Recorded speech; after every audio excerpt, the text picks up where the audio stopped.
के मोहन आपका हार्दिक स्वागत करता हूं अपने YouTube channel IAS with Hari Mohan पर। आज का जो टॉपिक है हमारा वो सऊदी अरेबिया से एक खबर आ रही है, जहां पर सऊदी अरेबिया ने अपने जो शरिया कानून के आधार पर चलने वाले जो स्ट्रिक्ट लॉज थे, जिसके अंदर एक नियम था लोगों को रोड पर खड़े करके सबके सामने फ्लॉगिंग करना, पीटना, उनको हंटर मारना या रोड पर ही उनको बुरी तरीके से ब्रूटली पनिश करना, तो उस पनिशमेंट को अब अबॉलिश कर दिया गया है, अबॉलिश किया गया है वहां की सुप्रीम कोर्ट के अंडर, जहां पर हंटर से पीटना, दोषियों को, अपराधियों को अब समाप्त कर दिया गया है। अब इस प्रकार का कोई भी पनिशमेंट या ब्रूटलिटी का सिंबल आपको सऊदी अरेबिया के अंदर नहीं दिखाई देगा। अब इस पॉइंट से रिलेटेड हम इस वीडियो में 3-4 क्वेश्चन डिस्कस करने वाले हैं। सबसे पहला कि किस पनिशमेंट के आधार पर ये लैशेज यानी कि हंटर या फ्लोगिंग किया जाता था, उनको पीटा जाता था ऑन रोड पर। दूसरा, सऊदी अरेबिया ने ये यहां पर फ्लोगिंग को चेंज क्यों करना चाह रहा है, जबकि उसके देश में शरिया नियम चलता है, शरिया कानून चलता है, तो किन परिस्थितियों में वो अपने आप को बदल रहा है। तीसरी चीज, बदलाव करने के पीछे उसका मोटिव क्या है, ये सारी चीजें आज हम डिस्कस करने वाले हैं। इसके पीछे हमारे पास एक यहां पर एक नाम दिखाई दे रहा है, रायफ बदावी का। रायफ बदावी के लिए सेव का ऑप्शन क्यों आ रहा है, क्यों यहां पर क्रिएट किया जा रहा है नो क्राइम नो लेशेज रायफ बदावी? क्या है ये रायफ बदावी, तो इनके बारे में भी हम आपको आज जानकारी देंगे। तो आज हमारा वीडियो शुरू होने से पहले, उससे पहले आप एक काम कीजिएगा, फॉलो कीजिए, सब्सक्राइब कीजिए IAS with Hari Mohan YouTube channel को। इसके अलावा आप हमारे इन चैनल्स पर हमारे साथ कांटेक्ट कर सकते हैं किसी भी प्रकार के यूपीएससी और स्टेट पीसीएस एग्जाम के साथ साथ वनडे एग्जाम की किसी भी प्रकार की प्रिपरेशन के लिए आप हमसे जुड़ सकते हैं। आइए शुरुआत करते हैं। अब सबसे पहली चीज यहां पर हमारे पास ये वर्ल्ड मैप है। वर्ल्ड मैप को जानने से पहले हम आपको बताना चाहेंगे कि सऊदी अरेबिया कहां पर स्थित है। तो सऊदी अरेबिया को जब आप इस मैप को थोड़ा सा आगे जूम करेंगे तो आपको यहां पर हमारा प्यारा भारत नजर आएगा। भारत के बाद ये पाकिस्तान, पाकिस्तान के बाद अफगानिस्तान, ईरान, ईरान के बाद ये सेक्शन आ जाता है आपका सऊदी अरेबिया का, जो कि अपोजिट साइड से Egypt, Sudan, Ethiopia, Oman, Yemen, बहुत सारे कंट्रीज से घिरा हुआ है, जो कि इस समय तेल के लिए सबसे ज्यादा जाना जाता है। और बीच में अभी हालात ऐसे थे कि वो इस रास्ते को बंद करने की भी परिस्थिति में थे, जब तेल की परिस्थितियां बिगड़ रही थी कि हमसे तेल नहीं जाएगा तो किसी के पास भी तेल नहीं जाएगा। ऐसी कुछ न्यूज और वीडियोस हमने बना रखी हैं, आप चाहें तो उनको देख सकते हैं। तो यहां पर ये सऊदी अरेबिया है। सऊदी अरेबिया की अगर हम पूरी जानकारी ले तो यहां पर एक बहुत छोटा सा सेक्शन है सऊदी अरेबिया का। सऊदी अरेबिया, इसे असलियत में किंगडम ऑफ सऊदी अरेबिया भी कहा जाता है, एशिया के अंदर आता है। इस्लामिक लॉ यानी शरिया नियम को नेशनल लॉज की तरह एक्सेप्ट करता है ये, और जब इसको एक्सेप्ट करता है तो इसके बारे में अगर बात की जाए तो यहां पर जाहिर सी बात है मुस्लिम कंट्री है, काफी सख्त नियम है, यहां पर हर पनिशमेंट के लिए बहुत ब्रूटलिटी दिखाई जाती है। यहां पर किसी प्रकार के ह्यूमन राइट्स की कोई वैल्यू आज से पहले नहीं ली जाती थी। आज से पहले नहीं ली जाती थी तो जाहिर सी बात है इस बहुत ज्यादा लाइवलीहुड बहुत ज्यादा डिफिकल्ट थी। अगर एरिया की बात करते हैं तो यहां पर आपके सामने एरिया है। एरिया हमारा स्क्वायर किलोमीटर के अंदर है, जिसके अंदर 22,40,000 स्क्वायर किलोमीटर है, यानी बहुत बड़ा सेक्शन है। इसमें से सिर्फ 25% एरिया ही ऐसा है जहां पर, यहां पर ध्यान दीजिएगा, मेन प्रपोर्शन जो है वो अरेबियन पेनिनसुला पर है। ज्यादातर डेजर्ट है, ज्यादातर डेजर्ट है, और ये ऑयल रिजर्व्स के लिए सबसे ज्यादा जाना जाता है। पूरे सऊदी की पॉपुलेशन मात्र आपके सामने की जाए तो बहुत छोटी पॉपुलेशन है। लगभग अगर हम पॉपुलेशन की बात करें तो ये पुराने आंकड़ों के अनुसार अगर छोड़े तो नए आंकड़ों के अनुसार 3 आज की प्रेजेंट रेशियो के अनुसार 3.3 करोड़ की पॉपुलेशन है। 3.3 करोड़ का मतलब आने वाले टाइम पीरियड में ये 3.5 करोड़ के आसपास होगी, जब सारी परिस्थितियां नॉर्मल होंगी, अगर बर्थ रेट ठीक चला तो। एनुअल ग्रोथ जो है इनकी 2.14 की चलती है। कैपिटल जो है इनकी रियाद नाम की जगह है, कैपिटल पड़ती है। अब कैपिटल के बाद में ये इनका ये प्रीवियस 2009 का ह्यूमन डेवलपमेंट इंडेक्स है। ह्यूमन डेवलपमेंट इंडेक्स के आधार पर इनका जो रेशियो था किसी टाइम पीरियड में 59 नंबर पर ये ह्यूमन डेवलपमेंट इंडेक्स में आते थे, 59 नंबर पर आते थे। लेकिन अब जो है ह्यूमन डेवलपमेंट इंडेक्स की परिस्थिति में इन्होंने काफी सुधार किया है और सुधार करने के बाद अब ये जो है लगभग आपके 36 नंबर पर आते हैं ह्यूमन डेवलपमेंट, यानी कि पूरे के पूरे आपके सामने 182 या जितने भी देशों के सामने अगर रेशियो देखा जाए तो इसमें इनका रेशियो सुधार हुआ है, काफी इंप्रूवमेंट हुआ है, काफी डेवलपमेंट हुआ है इकोनॉमी, क्योंकि तेल बेचते हैं भाई, जाहिर सी बात है, और संसार में सबसे ज्यादा भारी मात्रा में तेल निकालने का इनके पास एक रिसोर्सेज है, तो कॉमन सी बात है तरक्की का रेशियो होगा। लेकिन एक चीज ध्यान रखिएगा, सिर्फ तेल ही है, सिर्फ तेल ही है, इसके अलावा और कोई ऑप्शन नहीं है इनके पास में। तो अब जैसे कि बार बार तेल को लेकर विदेशों में कंट्रीज के अंदर अलग अलग प्रकार का शोर या झगड़े होते हैं, तो उस परिस्थिति में अगर तेल के निर्यात पर कुछ डिस्टरबेंस क्रिएट होता है तो सऊदी अरेबिया की इकोनॉमी डाउन होनी शुरू हो जाती है, यह भी याद रखिएगा। अब जैसे पूरा का पूरा वर्ल्ड धीरे धीरे अपना इलेक्ट्रिक व्हीकल्स की तरफ, इलेक्ट्रिक मोटर्स की तरफ बढ़ रहा है, तो जाहिर सी बात है तेल के आयात में काफी ज्यादा दिक्कतें आएंगी, और तेल के आयात में दिक्कतें आएंगी तो जो देश खाली तेल पर बेस्ड है, तेल को बेचकर अपने रिसोर्सेज को चलाने पर आधारित है, डिपेंडेंट है, उन देशों को काफी दिक्कतें आने वाली हैं आने वाले कुछ ही समय के अंदर। इस लाइन को याद रखिएगा क्योंकि आगे इससे कनेक्शन आने वाला है। अब बात करते हैं इसके पड़ोसी देश की, तो पड़ोस में हमारे पास Kuwait, Qatar, UAE, Oman, Yemen और इसके प्रकार से सूडान, इजिप्ट, जॉर्डन, बहुत सारे कंट्रीज हैं। अकेला एक ऐसा देश है जिसके बॉर्डर इतने सारे कंट्रीज से घिरे हुए हैं। खैर, अब बॉर्डर्स को छोड़े तो अब हमारे पास सबसे पहला पॉइंट आता है यहां पर कि बॉर्डर्स घिरे हुए हैं, सब चीजें ठीक है, इनकी हमने बर्थ सब चीजें जानी। अब अगर बात की जाए तो इसका मैक्सिमम सेक्शन जो है पूरा का पूरा रेतीला है, डेजर्ट सेक्शन से है, और बहुत छोटा सेक्शन ऐसा है जहां पर लाइवलीहुड है।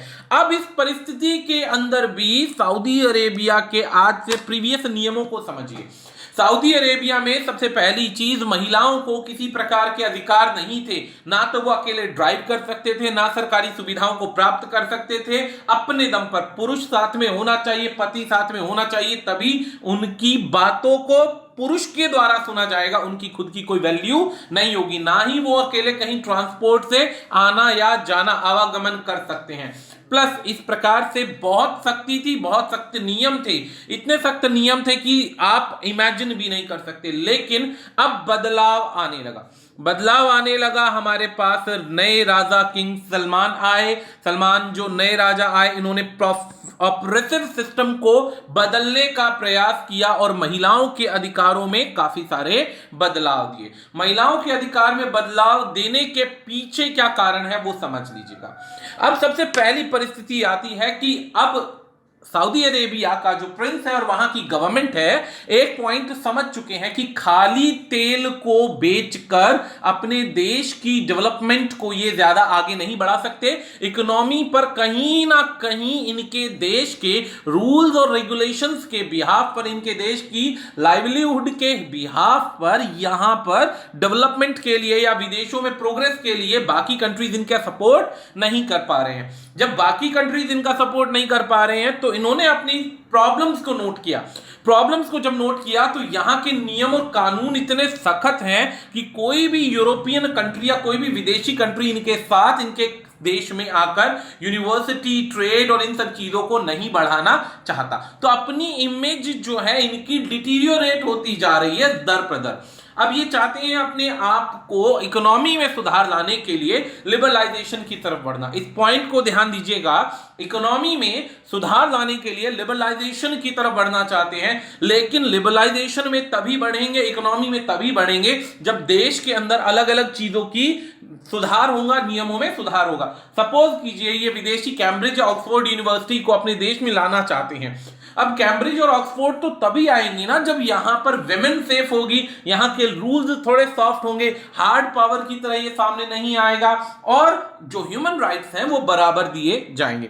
तो इन परिस्थितियों के अंदर अपने देश में इकोनॉमिक रिफॉर्म लाने के लिए और अदर सेक्टर्स के अंदर अपने आप को बढ़ाने के लिए किंग जो सलमान है उन्होंने सुधार करने की कोशिश करी, जिसमें महिलाओं को काफी रियायत दी गई। सबसे पहली रियायत क्या है कि वो कहीं भी आ जा सकती हैं बिना किसी भी उसके क्या नाम है मेल जो गार्जियन है उसके बिना ये कहीं भी आ जा सकती हैं वर्क प्लेस पर जा सकती हैं। इनको बराबर का ट्रीटमेंट मिलेगा सरकार के द्वारा, और अगर सरकार से किसी भी प्रकार के डॉक्यूमेंट्स की रिक्वायरमेंट है या किसी भी चीज की रिक्वायरमेंट है तो ये खुलकर गवर्नमेंट से डिमांड कर सकती हैं।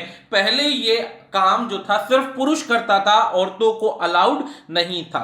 दूसरा पॉइंट क्या है, क्योंकि इधर जो था औरतों को पहले सेकंड क्लास सिटीजन समझा जाता था, इनको बराबरी के अधिकार नहीं थे। धीरे धीरे जब नियम बदलने हैं तो इनकी औरतों के सुधार में काम करना जरूरी था। पहले क्या था कि औरतें अलाउड नहीं थी किसी भी प्रकार से ड्राइव करने के लिए। अब यहां पर भी नियमों में सुधार किया गया और एक गेम चेंजर की तरह आपके सामने एक खबर आई कि अब सऊदी के अंदर औरतों को ड्राइव करने का अधिकार दिया गया, कोई भी एंटरटेनमेंट अटेंड करने का अधिकार दिया गया, स्पोर्ट्स इवेंट्स अटेंड करने का अधिकार दिया गया। इसका मतलब महिलाओं की परिस्थिति सुधर रही है, महिलाओं की परिस्थिति सऊदी के अंदर सुधर रही है। तो ये अपनी इमेज को सुधारने का प्रयास है, ताकि विदेशों के अंदर व्यापार के इनके पूरे जो बंद रास्ते हैं वो खुल जाएं। अब लिबरलाइज कंट्री बनना चाहता है और सारी जिंदगी तेल पे डिपेंड नहीं करना चाहता, तो ये एक्सटेंड करना चाहता है अपनी यूनिवर्सिटीज को, ट्रेड को, रिसर्च एंड डेवलपमेंट के अलावा और भी जितने भी रिलेशंस बॉन्डिंग बनती हैं उन सब में सुधार चाहता है, ताकि इनकी जो क्रिटिकल रोल है फ्यूचर में, जो क्रिटिकल रोल है कि भाई खाली ऑयल पे नहीं बाकी चीजों पे भी डिपेंडेंसी हो, हेल्थ जो सेक्शन है वो इंप्रूव हो, हेल्थ केयर इंप्रूव हो और विदेशों में इनकी इमेज अच्छी हो। विदेशों में जितनी इनकी इमेज अच्छी होगी, जितनी इमेज इनकी इंप्रूव होगी, उतने इनको रास्ते मिलेंगे डेवलप करने के, उतने इनके साथ में व्यापार के रास्ते खुलते जाएंगे। तो जैसे जैसे अपनी इमेज को सुधारना है तो यहां पर इनको देखना पड़ेगा कि इनकी क्या क्या कमियां आ रही हैं। अब यहां पर एक फ्रीडम हाउस की बात की जाती है। फ्रीडम हाउस एक ऐसी ऑर्गेनाइजेशन है जो 210 कंट्रीज का या टेरिटरीज का फ्रीडम और राइट का रिकॉर्ड चेक करती है। फ्रीडम और राइट का रिकॉर्ड चेक करती है कि कौन से देश के अंदर क्या लेवल ऑफ फ्रीडम है, क्या लेवल ऑफ ह्यूमन राइट्स हैं और क्या उनकी वैल्यूज है, वहां पे क्या काम करना सेफ है या नहीं है। तो इनके इस रेशियो से पता चलता है। यहां पर उसकी कुछ पिक्चर्स ली गई हैं जिसमें सऊदी अरेबिया को 65 नंबर यानी 65 नंबर पर रखा जाता है। 65 कंट्रीज के अंदर अगर बात की जाए तो सबसे लो लेवल, मतलब काफी डाउनग्रेडेड इनकी वैल्यू मानी जाती है। प्लस अगर बात की जाए तो इन्हें नॉट फ्री कंट्री कहा जाता है। आउट ऑफ 100 की बात करें तो इन्हें खाली 7 पॉइंट्स मिलते हैं। नॉट फ्री कंट्री का मतलब एक जरूरत से बड़ा ठप्पा लग गया तो ये एक नेगेटिव इमेज इनकी क्रिएट होती है पूरे वर्ल्ड के अंदर। अगर बात की जाए इसी प्रकार से तो पॉलिटिकल राइट्स के ऊपर इन्हें मात्र 1 नंबर दिया गया है अपनी चीजों के लिए, अपने आप को रिप्रेजेंट करने के लिए। सेम ऐसे ही सिविल लिबर्टी की बात की जाए तो इन्हें 100 में से 6 पॉइंट्स दिए गए हैं। ध्यान दीजिएगा, इनसे ज्यादा अच्छे पॉइंट्स बहुत अदर कंट्रीज को मिल जाते हैं जिनका स्टैंडर्ड या लेवल सऊदी अरेबिया के आसपास भी नहीं है। बहुत डाउन ट्रोडन कंट्रीज हैं, वहां पर भी ज्यादा वैल्यूज दी जाती हैं। अब ये फ्रीडम हाउस है क्या? फ्रीडम हाउस एक ऐसा यूएस बेस्ड, एक यूएस गवर्नमेंट का funded non profit government organisation है, जो गवर्नमेंट का है, नॉन प्रॉफिट ऑर्गेनाइजेशन है, जो रिसर्च करता है और एडवोकेसी करता है डेमोक्रेसी, पॉलिटिकल फ्रीडम और ह्यूमन राइट्स पर, जो बताता है कंट्रीज का स्टैंडर्ड क्या है विदेशों के आगे, यहां पर जाना कैसा है, व्यापार करना कैसा है, ये सारी रिसर्च ये टीम करती है। अक्टूबर 1941 में इसका गठन हुआ था। अब अगर हम बात करते हैं तो क्या इंडिया की भी यही वैल्यू है? तो चलिए ध्यान देते हैं। सबसे पहली चीज यहां पर ये इंडिया और इंडियन कश्मीर दो अलग अलग रेशो लेते हैं, इंडिया और इंडियन कश्मीर को, पहली चीज तो ये। लेकिन अब 2020 के अंदर जैसे जैसे नए नियम आए हैं और नए नियम के अंदर अब इंडिया में ही कश्मीर को एक स्टेट की तरह रिप्रेजेंट कर दिया गया नए एक्ट के आधार पर, तो अब ये रेशियो आपको आने वाले समय में दिखाई नहीं देगा। और ये जो इंडियन कश्मीर का रेशियो है जो 28 नॉट फ्री है, ये भी इसी रेशियो में काउंट होगा। तो यहां पर इंडिया को 71 रैंकिंग मिली है, फ्री सपोर्ट दिया गया है टोटल स्कोर और स्टेटस के आधार पर, मतलब एक बहुत अच्छा वैल्यू दिया गया, बहुत अच्छा रिकॉर्ड दिया गया है। यहां पर पॉलिटिकल राइट्स बहुत ज्यादा हैं, सिविल लिबर्टी काफी अच्छा स्टैंडर्ड दिखा रही है। तो इससे पता चलता है कि बेशक ऑयल के नाम पर, पैसे के नाम पर हो सकता है सऊदी ज्यादा आगे हो, इनकी करेंसी की वैल्यू ज्यादा हो, बट मार्केट वैल्यूज और ह्यूमन राइट्स, ह्यूमन डेवलपमेंट के आधार पर इंडिया को वैल्यू तेजी से मिलती जा रही है। इसी पर हमारे पास एक रिकॉर्ड आया था, ये भी उसी फ्रीडम वाली साइट से ही हमने लिया था, जहां पर हमारे पास ये रेशोज हैं कि पॉलिटिकल राइट की बात करें तो 40 में से 34 राइट्स हैं हमारे पास में, सिविल लिबर्टी की बात करें तो 60 में से 37 राइट्स हैं, और अगर लास्ट ईयर के टोटल अगर आप वो देखें तो 75 का स्कोर मिलता है, यानी कि काफी अच्छा स्कोर कैलकुलेट किया जाता है। इस आधार पर अगर विदेशों में हमारे देश में आकर अगर ये रास्ते खोलते हैं व्यापार के, तो बहुत सारे कंट्रीज रेडी हो जाएंगे। ये रेशो पहले काफी अच्छा था, ये बीच में जो सीएए का जो लॉ आया यानी कि सिटीजन अमेंडमेंट एक्ट आया, जिसमें क्या था कि सभी सिटीजन्स के लिए एक नियम बनाया गया था। इस पर मैंने एक अलग से वीडियो भी दिया हुआ है, तो उस वीडियो को देखिएगा, इससे रिलेटेड जानकारी मिलेगी। लेकिन इस एक्ट के आने के बाद में यहां पर थोड़ा सा जो रेशियो है थोड़ा सा डाउन हो गया, 75 आ गया, नहीं तो ये रेशियो काफी अच्छा रेशियो कंडक्ट होता था हमारे देश के अंदर। तो टोटल रेशियो की बात करें तो 71 है, लेकिन लास्ट ईयर की अगर बात करें तो 75 है। ये रेशियो थोड़ा सा डाउन सिर्फ सीएए के अंदर आए हुए कुछ नियमों की वजह से आया है। अब पॉइंट आता है, सऊदी अरेबिया ने फ्लॉगिंग को एंड किया फॉर्म ऑफ पनिशमेंट। इसके अंदर फिर से वही फोटो दिखाई दे रही है उसी लड़के की, उसी पर्सन की, और उसके लिए आ रहा है कि blogging is bad for your back, blogging is bad for your back, यानी कि इन्होंने कुछ ऐसा ब्लॉग किया था, कुछ ऐसी न्यूज प्रिंट करी थी जो सऊदी अरेबिया के लॉज और नियमों के खिलाफ थी। अब सच्चाई क्या है ये अभी हम धीरे धीरे आपको बताते चलते हैं। सबसे पहली चीज क्या है कि जो सुप्रीम कोर्ट ने अब क्या किया है कि जो कॉर्पोरल पनिशमेंट है, कॉर्पोरल पनिशमेंट का मतलब होता है जो फौज के द्वारा दूसरे फौजी को दी जाती है, सीनियर के द्वारा जूनियर को पीटा जाता है, वो कॉर्पोरल पनिशमेंट सऊदी अरेबिया ने खत्म कर दी है। और अब सिर्फ और सिर्फ पनिशमेंट रह गई है फाइन के नाम पर या इंप्रिजनमेंट यानी जेल पर, और ज्यादा करेंगे तो ये दोनों दी जा सकती है, इसके अलावा नहीं दी जा सकती। ये फोटो जो है राइफ बदावी की है जो हम अभी डिस्कस करने वाले हैं। तो अब आ जाता है यहां पर कुछ ये पॉइंट्स हैं, सेपरेट पॉइंट्स, इन्हें सुनते जाइए, काफी बेनिफिशियल रहेंगे। सबसे पहला जो डॉक्यूमेंट है, जैसा मैंने बताया कोर्ट के द्वारा आ चुका है कि एंड करना है फ्लॉगिंग को। अब जो पनिशमेंट है ये आपकी पनिशमेंट फाइन की हो सकती है या प्रिजन की हो सकती है, या अगर क्राइम आपका ज्यादा बड़ा है तो ये दोनों ही हो सकती है, ऐसा बोला गया। ये सिर्फ इसलिए क्योंकि अब इन्हें अपने आप को एक्सटेंशन देना है, अपने आप को इंप्रूव करना है ह्यूमन राइट्स की नजरों में, ताकि विदेशों से इन्हें सपोर्ट मिले, विदेशों से ट्रेड के मैनेजमेंट्स के अलग अलग यूनिवर्सिटीज का सपोर्ट मिले और इनके देश में भी प्रोग्रेस के चांसेस ज्यादा हो, इनकी इकोनॉमी ग्रो हो। ये जो स्टेप फॉरवर्ड है अरेबिया ह्यूमन राइट्स एजेंडा के आधार पर लिया गया है, ऐसा इन्होंने कहा है जो प्रेसिडेंट ऑफ स्टेट है। और ह्यूमन राइट्स कमीशन के अंदर इनको अपनी इमेज को सुधारना है, जितनी अच्छी इमेज होगी उतना अच्छा इनको बेनिफिट मिलेगा। अब यहां पर बात आती है कि सऊदी अरेबिया ने लेटेस्ट रिफॉर्म जो किए, ये लेटेस्ट रिफॉर्म इंटरनेशनल नॉर्म्स को पूरा करने के लिए किए, ताकि इंटरनेशनल ह्यूमन राइट्स की नॉर्म्स पूरी हो, और जब नॉर्म्स पूरी होंगी तो फील फ्री वाली सिचुएशन क्रिएट होगी विदेशी लोगों के लिए इनके देश में।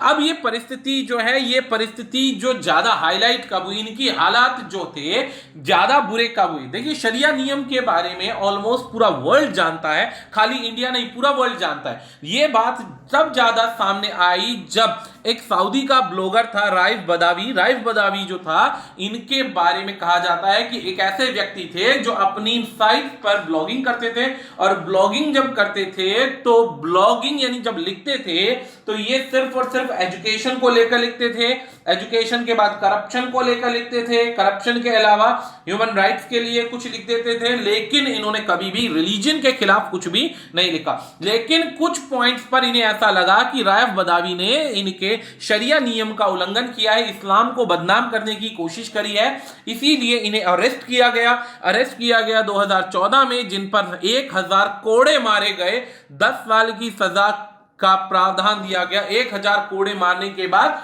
10 साल की सजा। अब जब ये परिस्थिति आई तो ये रायफ बदावी के बारे में पता चला कि यूरोपियन पार्लियामेंट में ये ह्यूमन राइट्स का ऑलरेडी प्राइज जीत चुके हैं सकरोव नाम से। जब ऑलरेडी ये प्राइज जीत चुके हैं और इतने अच्छे लेवल पर अवॉर्डेड पर्सन है, उसको भी इतनी बड़ी पनिशमेंट दी, इससे क्या हुआ, ह्यूमन राइट्स वाले जागरूक हो गए और पीछे दिखाई गई इमेज के अंदर इनके खिलाफ यूरोपियन प्रेशर क्रिएट होने लगा। हालांकि जो सजा थी वो धीरे धीरे अंडर द प्रेशर कम हो गई और सऊदी सिविल और पॉलिटिशियन, जो आपका पॉलिटिकल राइट्स एसोसिएशन है, इन्होंने जो सजा थी, जो क्या था, वह sentence to 11 years in jail in March. Campaigner side ऐसा बोला गया था कि इनकी सजा जो है अब वो कम होती जा रही है, इन्हें कम करने के बाद पनिश किया गया। हालांकि पनिश किया गया एक नॉर्मल सी सिचुएशन पर। जब ऐसी परिस्थिति होगी तो जब फिलॉसफी पढ़ाएंगे यूनिवर्सिटीज के अंदर, एथिक्स इंटीग्रिटी पढ़ाएंगे, लोगों को नैतिकता मॉरलिटी समझाया जाएगा, तब तो मेरे ख्याल से ये उन अध्यापकों की जान ले लेंगे सऊदी के अंदर, फिर तो इन्हें बोलने का अधिकार ही नहीं होगा। तो फिर यूनिवर्सिटीज और लोगों की मेंटल लेवल कैसे ग्रो होगा, ये एक सवाल बनता है। अब यहां पर पॉइंट आता है कि इन्होंने जो अलग अलग तरीके के स्टैंडर्ड्स क्रिएट किए, वो क्यों किए। अलग अलग स्टैंडर्ड्स हमने बताया कि इनका एक सिंपल सा स्टैंडर्ड है कि विदेशों में इमेज को क्रिएट करना है। अब सबसे बड़ी चीज ये आती है कि विदेशों में अपनी इमेज को क्रिएट करने के लिए सुधार किया जा रहा है। तो अब पहला पॉइंट जान लीजिए, यहां पर हमारे पास एक वर्ड है, ये फ्लॉगिंग। ये फ्लॉगिंग की पनिशमेंट कब दी जाती है, किसको दी जाती है। सबसे पहली चीज तो बात करें कि ये फ्लॉगिंग की पनिशमेंट उन लोगों को दी जाती है जहां पर शरिया नियम को तोड़ा जाता है। शरिया नियम किन किन परिस्थितियों में ये फ्लॉगिंग की पनिशमेंट देता है, तो सबसे पहली ही पनिशमेंट है कि इस्लाम के अगेंस्ट अगर बोला जाएगा तो इंसान को कोड़े मारे जाएंगे। 10 कोड़े शुरुआती होते हैं और उसके बाद में कितनी बड़ी क्राइम और क्या पनिशमेंट है इसका कुछ नहीं कहा जा सकता। तो सबसे पहली पनिशमेंट ही आ रही है कि कोड़े मारने की पनिशमेंट है अगर कोई व्यक्ति इस्लाम के नियमों को तोड़ता है। दूसरा पॉइंट है एक्स्ट्रा मैरिटल अफेयर, यानी कि यदि मैरिड है और सेक्सुअल किसी भी गतिविधि में ये किसी के साथ कोई व्यक्ति पाया जाता है, उस परिस्थिति के अंदर भी इन्हें क्या होगा, कोड़े मारने की सजा दी जाएगी, वो भी रोड पर। इसके अलावा अगर किसी को हैरेस किया जाता है या हैरेसमेंट की बात आती है, तो हैरेसमेंट अगर किया जाएगा तो भी कोड़े मारे जाएंगे। प्लस किसी भी प्रकार का इंटॉक्सिकेशन है, इंटॉक्सिकेशन का मतलब होता है कि किसी भी प्रकार की शराब हो गया, किसी भी प्रकार का नशा हो गया, और किसी भी प्रकार की ऐसी गतिविधि हो गई जिससे दूसरे के अधिकारों का हनन हो और वो व्यक्ति एक्टिविटी करते हुए पकड़ा जाए, तो उस परिस्थिति में फ्लॉगिंग की जाती है, पीटा जाता है। अब हमारा एक लास्ट क्वेश्चन और रह जाता है कि क्या सऊदी के इस रवैये से, रुख से, जिस जिस कंट्री में, जैसे कि मालदीव हो गया, इंडोनेशिया हो गया, या जहां जहां शरिया कानून चलता है, जैसे कि आप जानते हैं पूरे विश्व के अंदर 50 से 70 के बीच में ऐसे कंट्रीज हैं जो मुस्लिम कंट्रीज हैं, तो जहां जहां पर शरिया कानून चलता है, तो क्या सऊदी की इस स्टेप को देखकर वो इंस्पायर होंगे और क्या वो इस इंस्पिरेशन के आधार पर अपने देश के अंदर चलने वाले जो सख्त और कठोर कानून है जो ह्यूमन राइट्स के अगेंस्ट चल रहे हैं, क्या उनके लिए कोई कदम उठाया जाएगा, ये एक सबसे बड़ा सवाल है। मेरी ओपिनियन ये कहती है कि बदलाव अगर शुरू हो चुका है तो धीरे धीरे कहीं ना कहीं इंपैक्ट्स पड़ेंगे और डेवलपमेंट की तरफ, लिबरलाइजेशन की तरफ धीरे धीरे बढ़ा जाएगा, क्योंकि डेवलपमेंट और आगे इकोनॉमिक प्रोग्रेस सबका ही, सभी कंट्रीज का एक कॉमन कंसेप्ट रह जाएगा। तो आज के लिए इतना ही। शेयर करते रहिए, फॉलो करते रहिए, जितना भी पॉसिबल हो सकेगा इसी प्रकार की अपडेट्स हम आपको देते रहेंगे। आज के लिए इतना ही, धन्यवाद।